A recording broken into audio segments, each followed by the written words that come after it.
What? You wanted to act. Shy ka. Ganda ng eyes niya. Was it fun? Was it fun, Olivia?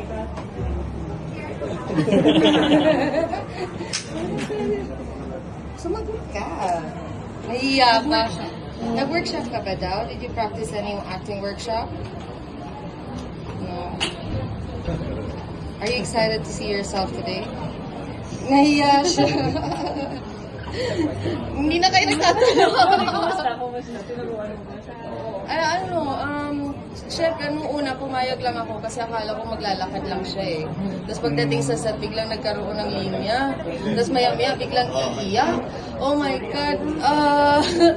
Kinabahan ako, but thankfully, nandun yung daddy niya, nandun yung mga yaya. So, lahat kami team Olivia. So, lahat kami support sa kanya. And she did very well. And I didn't expect na makuha niya agad. So, parang na-realize ko na since sinasama ko siya sa dating since baby pa, parang na-observe niya rin yung ginagawa ko.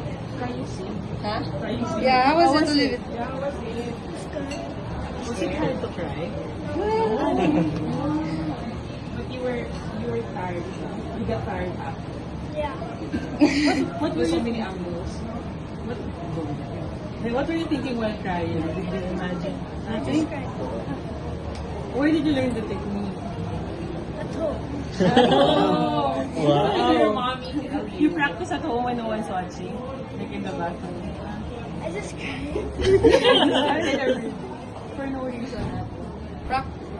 Do you No, like no, not practice. Just, No practice. Just crying. over? Nothing. Olivia, do you want to star in more? I want to finish school first. Wow.